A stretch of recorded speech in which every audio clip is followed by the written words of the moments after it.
Salve, os irmãos, com a paz do Senhor.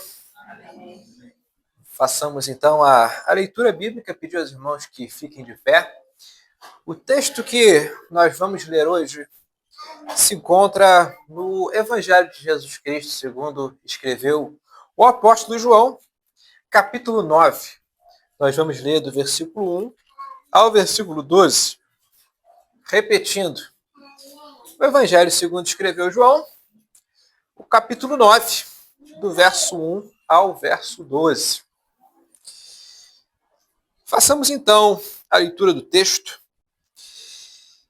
Caminhando, Jesus viu um homem cego de nascença, e os discípulos perguntaram: Mestre, quem pecou, este ou seus pais, para que nascesse cego?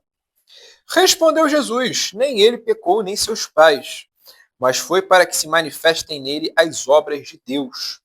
É necessário que façamos as obras daquele que me enviou, enquanto é dia. A noite vem quando ninguém pode trabalhar. Enquanto estou no mundo, sou a luz do mundo. Dito isso, cuspiu na terra, e tendo feito lodo com a saliva, aplicou-o aos olhos do cego, dizendo-lhe: Vai, lava-te no tanque de Siloé, que quer dizer enviado. Ele foi, lavou-se e voltou vendo. Então os vizinhos e os que dantes o conheciam de vista como mendigo perguntavam: Não é este o que estava sentado pedindo esmolas? Uns diziam: É ele. Outros: Não, mas se parece com ele. Ele mesmo, porém, dizia: Sou eu. Perguntaram-lhe, pois, como te foram abertos os olhos? Respondeu ele: O homem chamado Jesus fez lodo, untou-me os olhos e disse-me: Vai ao tanque de Siloé e lava-te. Então fui, lavei-me e estou vendo. Disseram-lhe, pois, onde está ele? Respondeu: Não sei. Amém, meus irmãos. Então, que Deus abençoe aí a sua palavra. Os irmãos podem vos assentar. Quando nós nos deparamos com os evangelhos, nós não nos deparamos com uma biografia de Jesus Cristo, que exponha absolutamente tudo que nosso Senhor Jesus Cristo realizou enquanto andou aqui na terra no meio de nós. Não à toa o próprio apóstolo João, no final do evangelho, que leva seu nome, diz que se todos os milagres que Cristo fez fossem escritos na Escritura, nem todos os livros do mundo os conteriam. Logo, quando os evangelistas escrevem sobre os milagres de Jesus, eles fazem uma menção cuidadosamente selecionada para um determinado fim. Então, nós podemos afirmar categoricamente que Jesus Cristo realizou muito mais milagre do que o que foi manifesto a nós na Escritura Sagrada. Mas, por alguma razão, nós somos levados a deduzir, alguns milagres foram relatados em detrimento de outros. Por que isso aconteceu? Isso aconteceu com a finalidade de demonstrar que Cristo era o Messias, que satisfazia sinais que o atestavam como Messias. Um dos sinais sobre os quais os judeus esperavam e esperam até hoje o Messias é que ele dê vista aos cegos. Há muitos milagres no Antigo Testamento. Milagres significativos. A título de exemplo, Elias ressuscita um menino. A ressurreição no Antigo Testamento. Mas não existe um único relato da cura da cegueira. A cura da cegueira é um milagre que era entendido como exclusivamente um sinal do Messias, que os judeus esperavam. Logo, quando o evangelista João explora essa ocasião, dedica o que hoje nós consideramos um capítulo do seu relato para falar da cura de um cego, ele estava perfeitamente ciente das implicações disso. Tanto que, ao longo desse capítulo, os irmãos verão, tanto nessa exposição quanto na próxima, que os fariseus em muito questionaram essa operação miraculosa de Jesus Cristo. Que em algum momento até cederam, falaram: você foi curado dê graças a Deus. Mas esse homem que te curou, ele não é boa coisa. E, posteriormente, o que acontece? O homem reconhece Cristo como o Messias, como aquele que viria para cumprir os desígnios de Deus, estabelecidos desde a primeira dispensação, desde a antiga aliança. E quando a gente lida com o texto, a gente se depara com uma questão muito interessante. Por que o homem era cego? Os discípulos de Jesus, aquelas pessoas que andavam com Cristo, fazem a Cristo uma pergunta muito interessante, né? Quem pecou? Ele ou os pais dele? E a gente, num primeiro momento, tende a pensar que essa pergunta ela é totalmente destituída de sentido. E João Calvino ele fala que não, que é uma pergunta que ela tem uma certa razoabilidade. E de onde que vem essa razoabilidade? Do que a gente chama uma visão de um mundo cristão, uma cosmovisão cristã. Nós, enquanto cristãos, afirmamos que todos os males que existem, eles são decorrentes do pecado. Então, se alguém um dia perguntar para você, por que o mal existe? Você pode dizer perfeitamente que ele existe por conta do pecado. Essa afirmação não está incorreta. Só existe doença porque existe pecado. Só existem terremotos, catástrofes, por conta do pecado. O homem era a cabeça da criação. Deus constituiu o homem como mordomo da criação, como imago Dei. Os animais não são imago Dei. As plantas não são imago Dei. Mas quando o homem caiu, a terra foi amaldiçoada por sua causa. E essa maldição proveniente do pecado se estende a todas as coisas. Quando nós nos deparamos com o mal, nós vemos, inevitavelmente, uma consequência do pecado de alguma forma. No entanto, há um erro na compreensão dos discípulos. E onde que está o erro na compreensão dos discípulos quando eles fazem essa pergunta? Está no fato de que quando nós nos deparamos com os sofrimentos humanos, nós, muitas vezes, falhamos no entendimento da natureza e da razão pela qual esses sofrimentos humanos vieram. Aquele homem era um cego. Ele estava sofrendo. Ele era um cego de nascença. Ele nasceu cego, ele não se tornou cego. Então é um sofrimento humano considerável. E quando a gente lida com o sofrimento humano, especialmente dos outros, a gente comete, sobretudo, 3 grandes erros. O primeiro deles é atribuir o sofrimento a uma consequência de um pecado. Quando uma pessoa sofre, e sofre muito, nosso impulso imediato é pensar que aquela pessoa pecou. E como já dito anteriormente, essa relação do sofrimento humano com o pecado não é descabida. Ela tem o seu sentido. Não obstante, nós precisamos ter muita cautela ao avaliar a natureza do sofrimento alheio. Porque nós somos muito precipitados em ver uma pessoa sofrendo e imediatamente atribuir isso a um pecado. Quando nem sempre esse sofrimento ele vem em decorrência do pecado da pessoa. E o João Calvino, ao comentar João capítulo 9, verso 2, diz o seguinte sobre a situação deste homem cego, advertindo sobre como que os discípulos erraram em olhar à primeira vista esse sofrimento como decorrente de um pecado específico. Abre aspas. Primeiro, enquanto todo homem está pronto para censurar os outros com extrema amargura, há poucos que se aplicam a si mesmos como deveriam fazer a mesma severidade. Se meu irmão encontra adversidade, eu reconheço instantaneamente o julgamento de Deus. Mas se Deus me castiga com um golpe mais pesado, eu pisco para os meus pecados. Fecha aspas. Então olha que coisa interessante. Quando a gente olha para uma pessoa sofrendo, um irmão em Cristo, a gente normalmente é muito rápido para falar, pô, essa pessoa está sofrendo por conta de um pecado. Mas quando é a gente que está sofrendo, não. Nunca, quase nunca é um pecado, né? A gente está sofrendo porque não, a gente está sendo provado e é por alguma outra razão extrínseca. Então o Calvino aqui está nos instruindo o quê? A sermos comedidos na hora de olhar para um irmão que sofre e entender que isso é consequência de um pecado da pessoa. Porque normalmente a gente age como juízes parciais.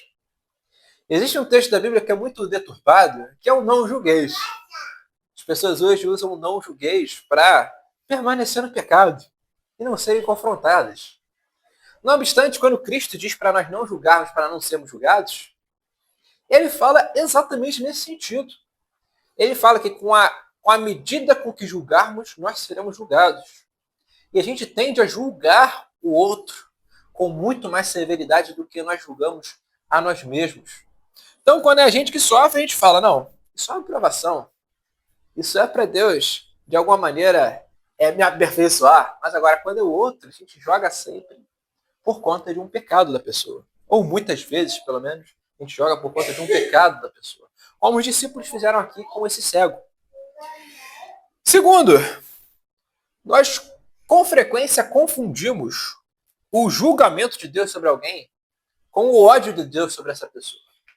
Há pessoas, meus irmãos, que Deus odeia. E eu falo isso sem nenhuma ressalva.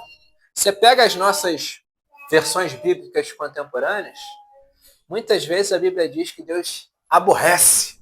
Deus se aborrece de alguém. Deus se aborrece, por exemplo, de Esaú, enquanto ama Jacó. Mas se você for para o termo original, com o qual as escrituras foram escritas, o termo não é aborrecer. É muito fácil, por exemplo, eu me aborrecer com a Letícia por alguma coisa. A Letícia fez alguma coisa que eu não gostei, eu me aborreci com a Letícia. Se aborrecer é uma palavra muito fraca. Eu posso aborrecer com alguém porque deixou de me cumprimentar, fiquei aborrecido logo passou. Mas a palavra bíblica, para se referir a Deus quando ele se aborrece de alguém, é ele realmente odiar aquele alguém. Então, Deus é um Deus que ele se ira.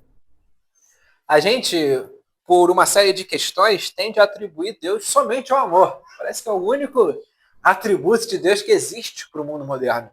Mas Deus é um Deus que se ira. Deus é um Deus que odeia os pecadores. Os pecadores, eles transgridem a sua lei. Eles transgridem a sua vontade.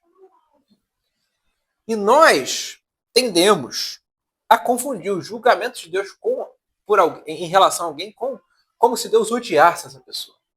Isso não é verdade. Deus pode e disciplina os seus filhos. É dito na palavra de Deus que Deus disciplina aquele que ele ama. Que se nós estamos sem disciplina, nós somos bastardos, não filhos, como diz o autor de Hebreus. Mas agora nós não podemos dizer que uma pessoa que experimenta o juízo de Deus, ela é odiada por Deus. Ela necessariamente incorreu em pecados terríveis, em pecados grosseiros. Logo, nós devemos ser mais comedidos em pensar o porquê Deus prova alguém, Deus leva alguém ao sofrimento. Mas não é só nisso que a gente erra, existe um terceiro erro, que é o de que nós tentamos interpretar os juízos providenciais de Deus como se nós conhecêssemos os seus propósitos secretos. Então a gente erra em entender o porquê Deus prova as pessoas e leva pessoas ao sofrimento. E também erramos no que tange ao para quê. Para quê Deus leva pessoas ao sofrimento? Deus ele pode levar uma pessoa ao sofrimento por diversas razões. E nem todos os pecados, como a gente falou hoje mais cedo no Instituto, eles são punidos por Deus no momento. E até mesmo nessa vida. Nós, que somos filhos de Deus, é claro, nós somos perdoados dos nossos pecados. Os nossos pecados, eles estão sob Cristo, que os levou na cruz. Então, nós somos salvos não pelo nosso próprio mérito, mas pelo mérito de Cristo, que foi o sacrifício vicário a nosso favor diante de Deus. Mas agora os ímpios, não necessariamente eles vão ser punidos pelos seus pecados nessa vida. Para isso que existe o juízo final, como diz Agostinho de Hipona. Se Deus não punisse nenhum pecado em vida, ninguém acreditaria na providência.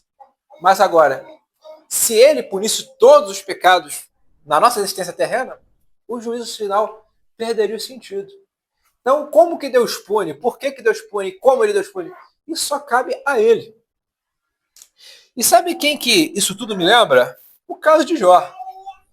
Você vê que Jó, ele sofreu muito. E os amigos de Jó achavam que Jó tinha pecado. Tentaram de toda maneira convencer Jó de que ele havia pecado e que aquilo era consequência de pecados. Quando, uma vez que a gente lê o texto, a gente lê o livro de Jó, aquilo não se deu em decorrência de algum pecado grosseiro que Jó cometeu. Tem pessoas, meus irmãos, a gente precisa ser honesto aqui, muito claro, que sofrem por conta de pecados grosseiros. Deus pode, em algum momento, punir uma pessoa, um filho dele, por conta de um pecado grosseiro. Isso acontece. Mas agora, não foi o caso de Jó. Por que Deus permitiu que Jó passasse por aquilo tudo? A gente imediatamente fala, não, foi o diabo. O diabo foi lá, tentou Deus. Sim, foi o diabo.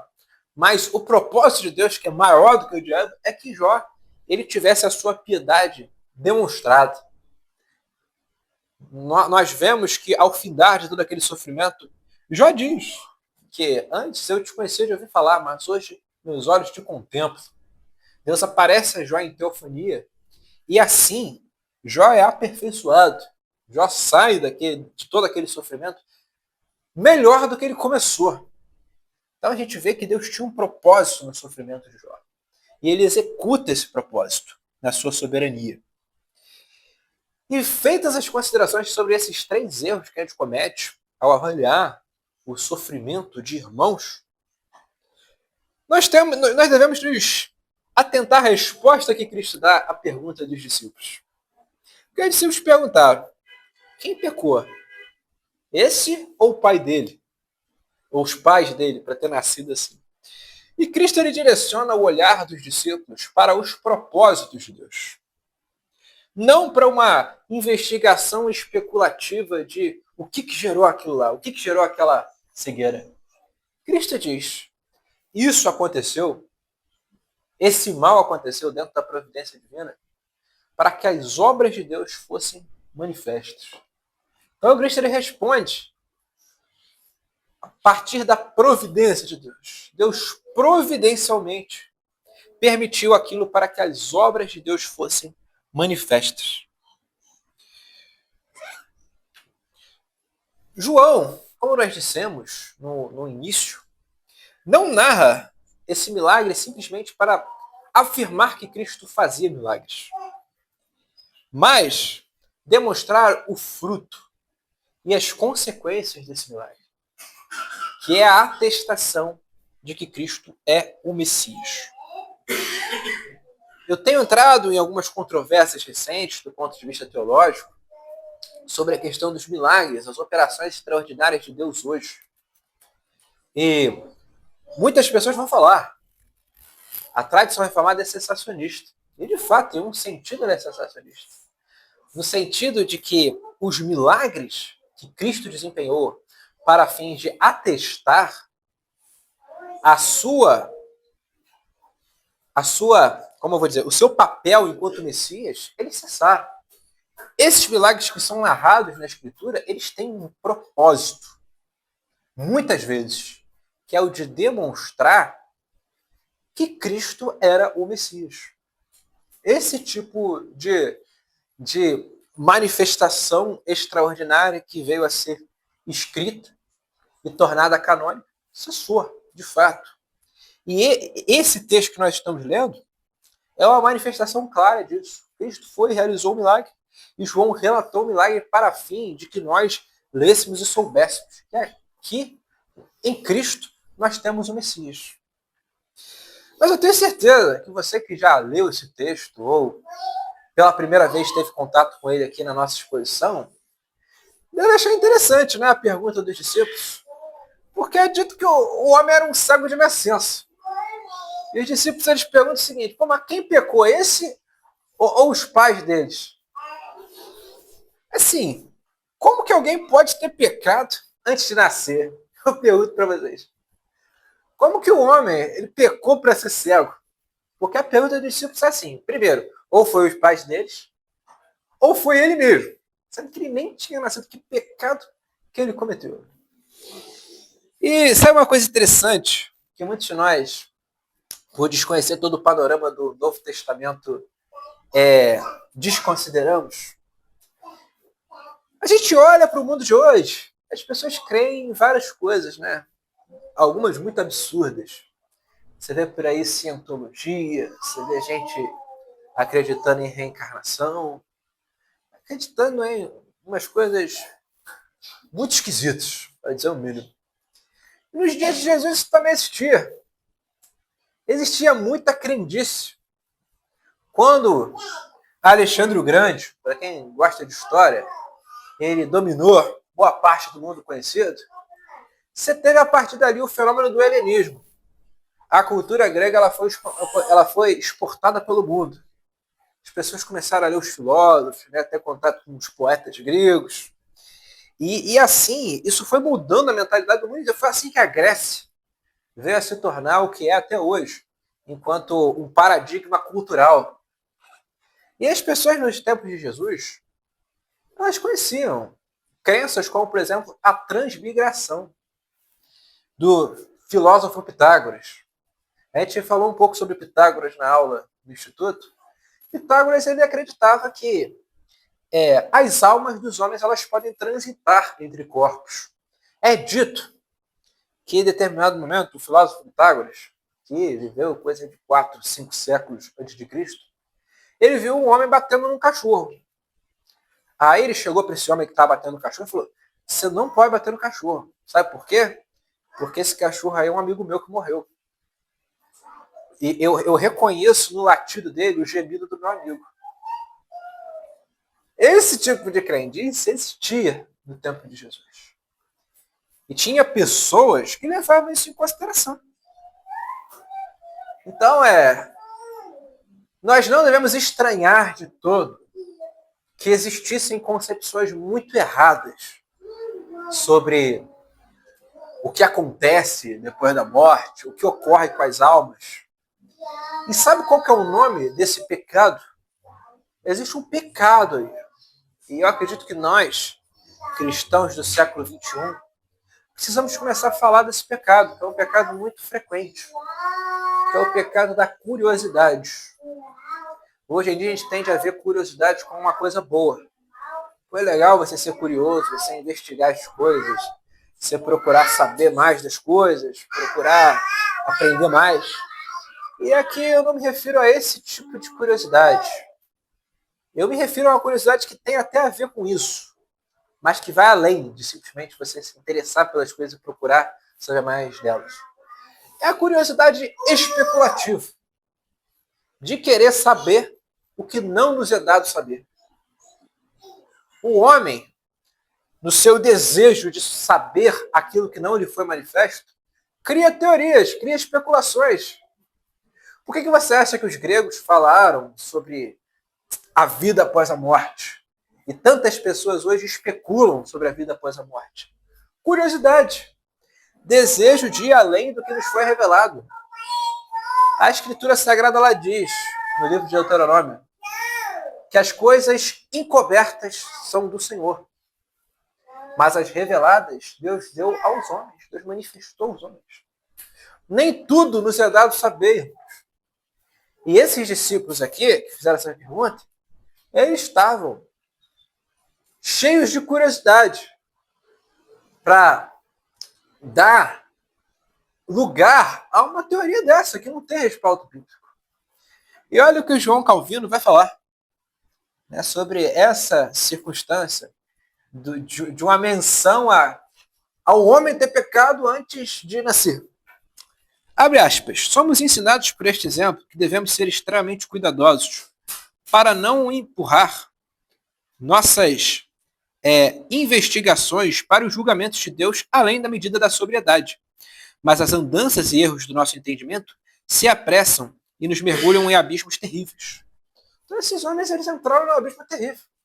eles chegaram a considerar a possibilidade do homem ter pecado antes daquela existência terrena. Uma coisa absurda. Agora, e quanto à possibilidade dos pais do cego terem pecado antes do homem? Existe uma galera por aí que fala, né, de maldição hereditária, fala de coisas desse tipo. E, de fato, há uma série de heterodoxias nesses entendimentos, falhas, deturpações do que a palavra de Deus diz. Não obstante, eu preciso dizer uma coisa para vocês, meus irmãos. Deus visita os pecados dos pais nos filhos. Isso é uma coisa que a gente não fala muito, né? Mas é bíblico. Então a gente precisa ser muito cuidadoso quando a gente nega algo. Porque uma coisa que é muito frequente, eu vejo pessoas fazendo com muita frequência no Brasil, é por negar determinada coisa, jogar ela totalmente fora, jogar a água fora com o bebê dentro. Como eu vejo em alguns posicionamentos que se tornaram paradigmáticos no meio reformado nacional, que deturpam, que não fazem jus à escritura e não tem nem base na tradição reformada histórica. Como eu tenho entrado em algumas controvérsias nesse sentido. E a concepção de que Deus ele visita os pecados dos pais nos filhos é completamente bíblica. Olha o que o livro de Êxodo, capítulo 20, verso 5 diz. Eu, o Senhor teu Deus, sou Deus zeloso, que visito a iniquidade dos pais dos filhos até a terceira e quarta geração daqueles que me aborrecem. Então, você pode ter certeza, meu irmão, se você nasceu num lar não cristão, você experimentou, talvez experimente até hoje, consequências de ter nascido num lar não cristão. É duro o que eu estou falando, mas é verdade. É duro. Às vezes, efeitos do que a gente vivenciou num lar não cristão continuam. Não porque existe uma maldição no sentido de você ser assombrado por aquilo, mas no sentido de que você ainda tem trejeitos, você ainda tem características de uma criação não cristã que se manifesta até hoje. E pecados continuam a ser cometidos por conta disso. Então a gente precisa ter em mente isso. Deus, ele visita sim o pecado dos pais nos filhos. Da mesma maneira que Deus ele abençoa os filhos por conta dos pais. Aí vem uma coisa importantíssima, que nós presbiterianos acreditamos e os batistas estão completamente errados, que é a questão do pedobatismo. Por que a gente batiza criança? Porque os filhos são abençoados pelos pais. Da mesma maneira que o pecado dos pais afeta os filhos, a santidade dos pais também afeta os filhos. Por que só o mal afeta e não o bem?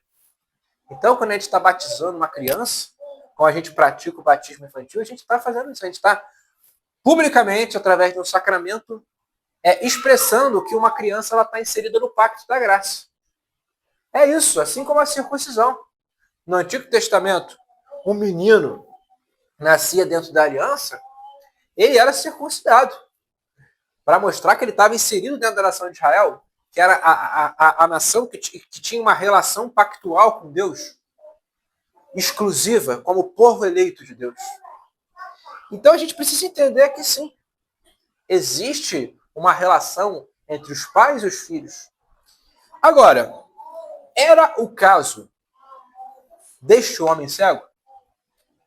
A resposta de Cristo, ela não se detém em explicações teológicas complexas. Cristo ele não perde tempo explicando por que está errado você acreditar em transmigração, porque essa concepção de que Deus visita os pecados dos pais dos filhos, ela exige nuances. Mas Cristo ele responde de maneira muito simples. Nem aquele cego, nem os pais deles pecaram. Mas aquilo aconteceu para quê? Se manifestassem as obras de Deus. Cristo, veja bem, meus irmãos, em nenhum momento ele nega que aquele homem tivesse pecado, ou que os pais daquele homem tivessem pecado.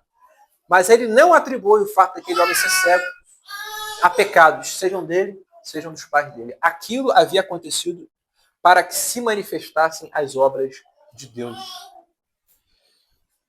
Deus tinha, em outras palavras, um objetivo muito mais elevado em aquele homem ter nascido cego. E com isso eu já aprendo uma coisa extraordinária. Muitos males na nossa vida, eles são matéria para que Deus seja glorificado, a operar de maneira extraordinária, como foi na vida desse homem. E aqui eu não estou negando que o relato bíblico ele tem um sentido doutrinário, mas Deus ele opera de maneira extraordinária, Deus cura, Deus manifesta prodígios, como aconteceu na vida desse homem. Nós devemos levar isso para a nossa vida. Para entender aquela cegueira, é necessário não olhar para quem pecou, mas para os desígnios de Deus. Isso serve de consolo para nossas aflições. Quando nós nos afligirmos, há necessidade de olharmos para os desígnios de Deus. Todo sofrimento, ele é matéria para que Deus opere. É matéria para que Deus se manifeste. E nem sempre nós vamos conhecer. A maior parte das vezes nós não vamos conhecer a razão das nossas aflições. Tem aflições que acontecem na vida e a gente não entende por quê. Tragédias acontecem, a gente não entende por quê. Mas nós não devemos despender muito tempo investigando curiosamente a razão dessas aflições. Mas não deter no fato de que Deus é um juiz justo. Deus é justo, como a gente falou mais cedo no Instituto, a justiça é um atributo de Deus. Deus é sempre justo. Se você quer falar de injustiça, não olhe para Deus, olhe para o homem. O homem sim é injusto. Nós incorremos em injustiça o tempo inteiro. Deus não. Deus é perfeitamente justo. Cristo também diz em sua resposta que há necessidade de trabalhar enquanto tem dia, pois a noite viria em que ninguém pode trabalhar. Por que Cristo evoca o dia? Porque o trabalho humano é executado, via de regra, e normalmente de dia. Dia aqui tem o significado do período estabelecido para determinada obra. Qual foi o dia de Cristo? O tempo em que ele andou entre nós em seu ministério. Cristo executou seu ministério por volta de 3 anos. E nesses 3 anos ele trabalhou. Ele trabalhou. E como a gente traduz isso para a nossa vida? Todo o nosso tempo de vida é um grande dia. Você tem um tempo limitado aqui na Terra. Eu também. Todos nós vamos morrer. Ontem eu estava conversando com um colega meu, e antigamente, teólogos cristãos da Idade Média, eles tinham o hábito de, quando eles estudavam, né, seja a Bíblia, seja a teologia, eles tinham um crânio do lado. Né? Um crânio. E hoje as pessoas olham e falam, nossa, que coisa esquisita, né? Mas sabe por que era aquilo lá? Para eles lembrarem que eles iam morrer um dia. Todos nós vamos morrer. E é bom a gente ter isso em consideração. A gente lembrar que um dia a gente vai morrer, que aqui é nosso tempo na Terra é limitado. Enquanto a gente está na Terra, sabe o que a gente tem que fazer? A gente tem que trabalhar. Não é ficar querendo que Cristo volte para escapar dos sofrimentos dessa vida. Como eu vejo muitos crentes hoje. Achando que não. Quando a gente fala Maranata, é no sentido de Cristo vir para nos salvar, né, de toda essa desolação. Isso não é bíblico. A gente tem que clamar Maranata, mas trabalhando. Porque Cristo só vai voltar quando a igreja cumprir aquilo que Cristo estabeleceu para ela. E de batizar as nações, ensinar as nações batizando em nome do Pai, do Filho e do Espírito Santo. Então tem muito trabalho para a gente fazer. E hoje, nós vivemos um dia, mas esse dia vai acabar. Enquanto é dia, nós devemos trabalhar. E trabalhar conforme as ordenanças de Deus. É muito interessante a maneira como Jesus cura aquele cego. Ele pega um pouco de lodo, cospe e bota nos olhos daquele cego. Por que ele faz isso? Muitos teólogos cristãos especularam, né? Tentaram dizer que a poeira é uma coisa, que a saliva é outra, e vão botar um significado alegórico para cada coisa. Mas o que eu acho muito interessante é a visão de João Calvino sobre isso. E João Calvino vai falar que Cristo usou o barro para curar aquele homem, porque Deus criou o homem do barro. Então aquilo era uma manifestação do poder de Cristo enquanto Deus. Porque da mesma maneira que o homem foi criado do barro, Deus, Cristo, tem pleno poder sobre a vida. E ele usa o barro para curar aquele homem. É uma coisa muito interessante. E Cristo, ele diz para aquele homem que se lavasse no tanque de Siloé. E o homem vai e lava. A argila em si mesmo não tem poder nenhum. O tanque de Siloé em si mesmo não tem poder nenhum. Então por que Cristo mandou o homem fazer isso? Cristo mandou o homem fazer isso para demonstrar a obediência do homem. E que ele tinha dado uma ordenança. Esse homem foi e obedeceu. Isso me lembra, sabe o quê? Do Antigo Testamento? Naamã. Naamã, o general da Síria, ele foi até a nação de Israel, procurou pelo profeta Eliseu. Eliseu nem o recebe. Quem fala com Naamã é o servo de Eliseu. E o servo de Eliseu fala, o profeta falou que você tem que se balear 7 vezes no Rio Jordão. O que Naamã fez foi lá, mesmo que a contragosto se lavou 7 vezes e foi curado da lepra. A água do Rio Jordão em si próprio tem poder? Não tem. Mas a palavra do profeta precisava ser obedecida. Então Cristo usa de meios triviais para que a cura daquele homem se desse. Não por conta desses meios triviais, mas pela obediência à sua palavra. Então aquele homem foi, obedeceu a Cristo. E assim ele é curado. E essa cura tem consequência, como nós veremos na próxima exposição. Os fariseus questionam essa cura, porque aconteceu no sábado. E eles viam curar no sábado como uma coisa errada. Mas por hora, para nós caminharmos para o final dessa exposição,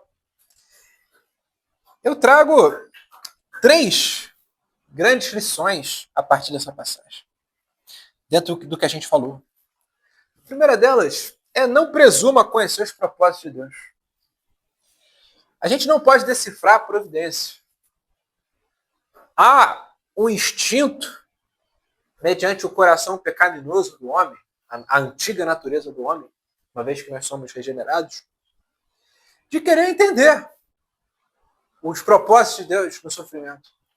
E a gente não vai entendê-los perfeitamente. Mais importa obedecer a Deus e confiar em Deus do que explicar as razões pelas quais o sofrimento dos outros se dão. As coisas encobertas pertencem ao Senhor, como lhe diz o livro de Deuteronômio. Então você viu alguém sofrendo? Ou você mesmo sofre? Seja comedido ao avaliar as razões desse sofrimento. Entenda que sejam elas quais forem, inclusive pecados, elas estão dentro dos propósitos de Deus. E elas têm uma finalidade que Deus conhece. A base do conhecimento do cristão tem que ser o conhecimento que Deus tem das coisas. Deus é onisciente. Então nós não temos com o que nos preocupar. Isso me leva à segunda conclusão e aplicação para a nossa vida, que é confie na providência de Deus em meio ao sofrimento. O sofrimento não significa necessariamente abandono de Deus ou ódio de Deus. Deus disciplina aquele a quem ama. E Deus pode e manifesta suas obras através da aflição. Tem uma frase de Agostinho de Hipona que eu gosto muito. Ele vai falar que os maus pequem. Isso eles fazem naturalmente, mas Deus ele divide as trevas como lhe apraz.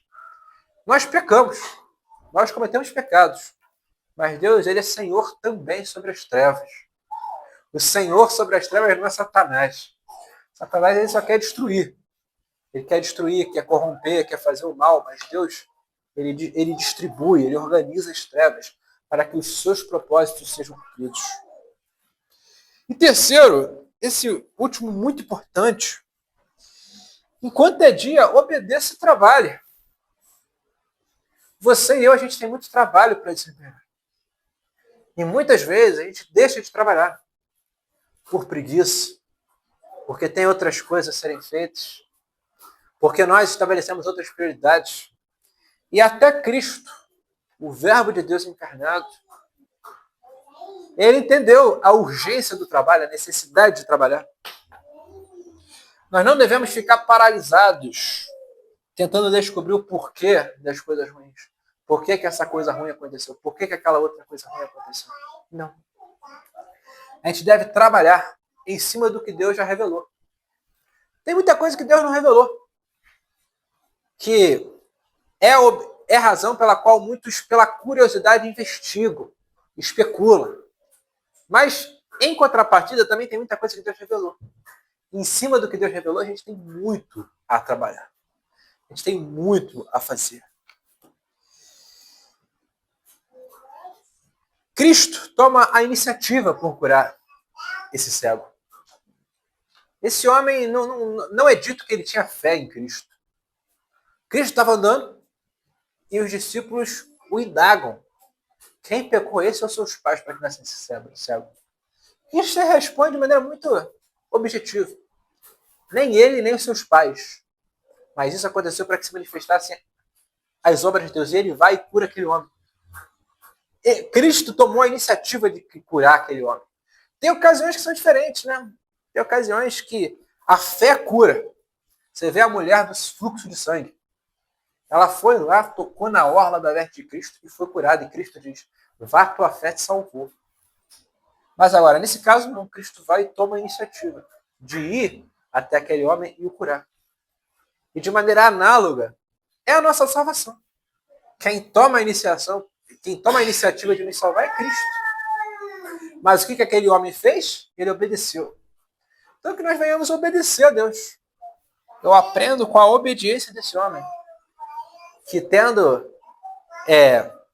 recebido a cura de uma maneira um tanto controversa, que você imagina. Você vê um desconhecido, de repente, ele pega barro, cospe e bota no teu olho. E fala que é para você ir lá e se lavar em um determinado lugar. O homem não questionou, ele foi e obedeceu. Da mesma maneira, nós devemos obedecer. Que Deus nos abençoe. Amém.